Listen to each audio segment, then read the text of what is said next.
Brandon Ingram, Scottie Barnes, RJ Barrett. The Toronto Raptors actually look pretty good. They have been quietly putting together the pieces for a solid squad, and with the East being wide open, there is nothing stopping this team from making a deep playoff run. The Raptors have always done well as the underdogs, and this season feels like one of those seasons where they are going to silence everyone. A little over a year ago, they traded Pascal Siakam right after moving OG Anunoby. It was clear that they were finally committing to Scottie Barnes and a rebuild. Masai Ujiri even said at the time that this would take patience, maybe 5 or 6 years. Fast forward though, and the Raptors traded for Brandon Ingram from the Pelicans, sending out Kelly Olynyk, Bruce Brown, a second rounder, and the last of the 3 first-round picks they got for Siakam. So basically they used the Siakam pick capital to land Ingram. He is the player that I think most Raptors fans are excited to watch. On paper, he makes them better. He's a proven scorer, especially in the mid-range, and he gives them a go-to option that they have been missing late in games. He's also improved as a passer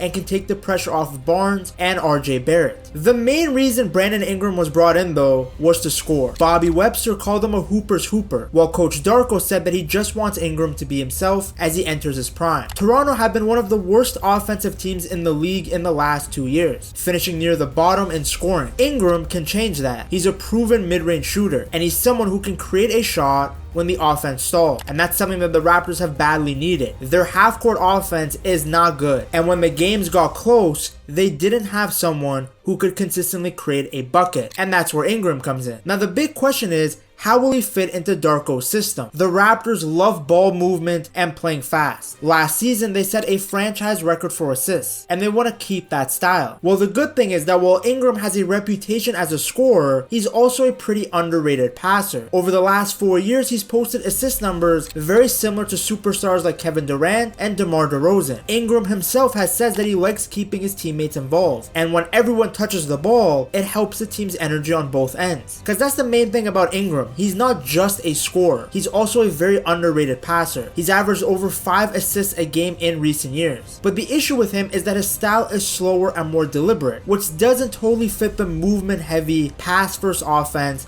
that Darko is trying to rebuild. The Raptors love quick ball movement, constant motion, and team play. Ingram though likes to size up defenders, get to his spots, and make tough mid-range shots. Now if you watch his games, you know that he can make smart passes in transition. He can feed big men like Jakob Poeltl, and he can kick out to shooters. Now it's about Toronto's players capitalizing on those chances, because defenses will focus on Ingram, which should open up shots for others. And that's a great thing because the Raptors were near the bottom in 3-point shooting last year, so guys like IQ, Barrett, and Barnes need to take advantage of the extra spacing, because with Ingram around, all these guys are going to get touches. Poeltl is coming off a career scoring year, but someone like Ingram can get him even more involved. Quickly wants to shoot more threes, well, you're going to get more of them with Ingram on the floor. And of course, Barnes can now enjoy less pressure on him to carry the offense. If it all clicks, Ingram could be the key to finally unlocking Toronto's attack and helping this group push for the playoffs. But like I said, the challenge will be blending the two styles. Ingram's slow, methodical play with Darko's quick passing offense. Ingram will need to adapt by speeding up his decision making, while Darko will have to design sets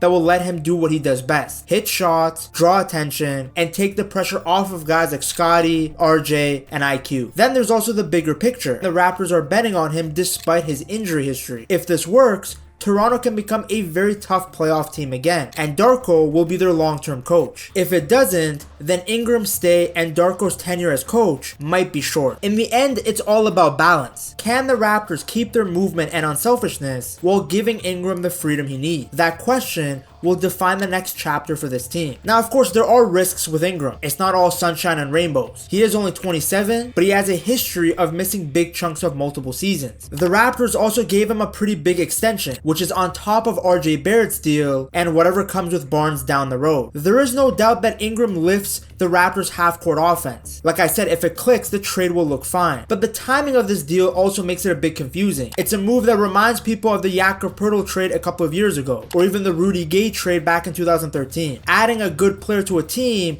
that maybe isn't ready to compete. We'll see what happens. The reality is that Toronto is better today with Ingram. Are they better in the long term? We'll have to see. Because if things click, I do believe this team can make a very deep run in the playoffs. On top of Ingram, we also have RJ Barrett. Now, RJ RJ's move to Toronto didn't just change his career, it might have changed his life. When the Knicks told him he was being traded, at first he was shocked. He was their highest draft pick since Patrick Ewing, and he had helped bring the team back to the playoffs. But when he found out he was going home to Toronto, the shock turned into excitement. Barrett and IQ, who was traded with him, were very happy to join the Raptors together. For Barrett, it was personal. He grew up a Raptors fan, his dad used to take him to games, and he idolized guys like DeMar DeRozan and Big Booty Kyle Lowry. Playing in Toronto felt like a dream come true, and right away he showed why. In his first season as a Raptor, he set a record for the most points scored by a Canadian at Scotiabank Arena and started putting up career best numbers. He was putting up over 22 points a game on great efficiency, plus improved rebounding and passing. Barrett himself says that he hasn't really changed. He's just finally getting to show what he could always do. In New York, when he was there, the offense was built around Jalen Brunson and Julius Randle. In Toronto, he's obviously had more freedom, and that fits his style better. He's thriving in transition, he's getting to the rim, and he's cutting more because he actually gets rewarded with the ball. His passing has also taken a leap. He's had multiple games with 10 plus assists, something he rarely did with the Knicks. You can tune into any Raptors game and see RJ driving to the paint, drawing multiple defenders, and instead of forcing a tough shot, kicking it out to open shooters for an open three. Players like Grady Dick. He's gotten a lot better at reading what the defense is giving him. Plays like that show just how much he has grown. When Scottie Barnes and IQ were out, Barrett had been the Raptors' main playmaker. In 8 games without them, he racked up 63 assists to just 24 turnovers, even dropping a career-high 15 assists in his first triple-double against Boston. For a player once known as a scorer who sometimes forced shots, this is a big leap. Of course, there are still mistakes that he makes. Against the Celtics, he got blocked late in overtime when he missed an open teammate. But overall, his decision-making has improved a ton. A big part of that has been his chemistry with Darko Rajaković. Barrett's strength is getting into the paint,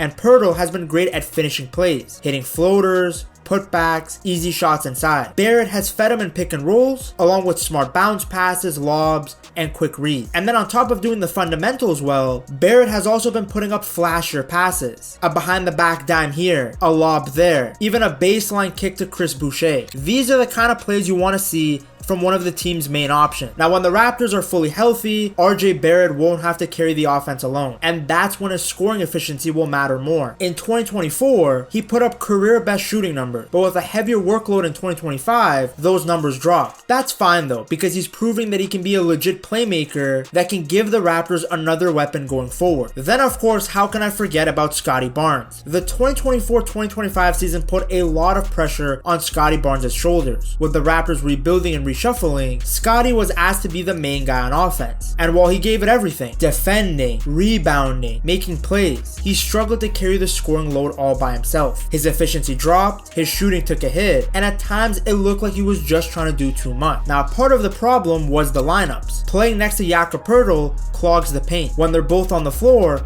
the Raptors' offense is stuck, even though the defense improved. Unless Darko Rajaković magically turns into Karl Anthony Towns, Scottie will need to expand his game. The good news though is that his mid-range had improved to 47%, which gives him a little bit more versatility. The bad news though is that his deep mid-ranges and threes were still a mess. Hopefully those numbers get better in the new season. Now, having said all this, Barnes is still far away from being hopeless offensively. Even with poor shooting, his overall impact has been huge. Since March 1st of 2025, the Raptors outscored their opponent by 37 points in the minutes that Scottie played. He also lifts up his teammates. RJ Barrett, for example, has been much more efficient when he's playing with Scottie than without him. But scoring and being better offensively is an area of Scottie's game that he has to work on. Because on the other side of the floor, he's a beast. He's grown into an elite defender who could one day win Defensive Player of the Year. He's a playmaker with size, and he can impact the game in a lot of different ways. But very much like Draymond without Steph Curry and Klay beside him, Barnes hasn't proven that he can carry an NBA offense. And that's why the Raptors went and got Brandon Ingram. They needed a more reliable scorer. Ingram had a strong season of his own, averaging over 22 points, 5 rebounds, and 5 assists, while shooting nearly 37% from 3. He's a natural scorer. He can create his own shot, run the offense, and force defenses to focus on him. And for a player like Scottie Barnes, that changes everything. With Ingram on the floor, Scottie doesn't have to be the number one option every night. Instead, he can go back to doing what he does best: cutting to the basket, moving without the ball, making quick passes, and taking advantage of mismatches. When Scottie doesn't have to do it all, he becomes way more dangerous. He becomes more efficient, more confident. Now he doesn't have to force shots or rush decisions. Together, Ingram and Scottie could become a real 1-2 punch. One One can score from anywhere, the other can do a bit of everything. One draws the defense, the other finds the gaps. With them sharing the floor, the Raptors' offense should hopefully become more balanced and way harder to stop. Then the final takeaway is that the Raptors still have a very strong defensive foundation. Defense has always been the Raptors' calling card, no matter where they sit in the standing. The 2024-2025 season didn't come with a ton of wins, but it did give them something just as important, a true defensive identity. Early on it was rough. The team was young, injuries piled up, and they just couldn't win games. But as the season went on, things started to click. Slowly, the Raptors turned into one of the best defensive teams in the league. Now this wasn't by accident. It was because of effort, chemistry, and more importantly, two anchors leading the way, Scottie Barnes and Darko Poeltl. Scottie was everywhere. He looked like an all-star on defense, taking on guards, wings, and bigs without hesitation. What made him special wasn't just his size and athleticism, it was his basketball IQ. He read plays before they happened. He jumped passing lanes early, blocked shots, and made life miserable for whoever he was guarding. The stats back it up, but honestly you don't even need them. If you watched Raptors games, you could just see it. Then there was Poeltl. He's not a flashy guy, but he was the steady presence in the paint. He protected the rim, rotated on time, and talked non-stop to help his teammates. His size and awareness really made the defense flow, and when he was on the court, everything just looked more organized. Together, Barnes and Poeltl give the team structure and confidence, and the rest of the roster fed off that energy. The young players hustled harder, rotations tightened up, opponents stopped getting easy looks. By the end of that season, the Raptors had been one of the top defenses in the league since January, and it didn't feel like a fluke, it felt real. That's why Raptors fans can be hopeful. In a league obsessed with scoring, Toronto leaned into its defense and found their identity again. With Barnes, Poeltl, and a group that buys in, the Raptors are building a foundation. The wins will hopefully come, because the base for a winning team is already here.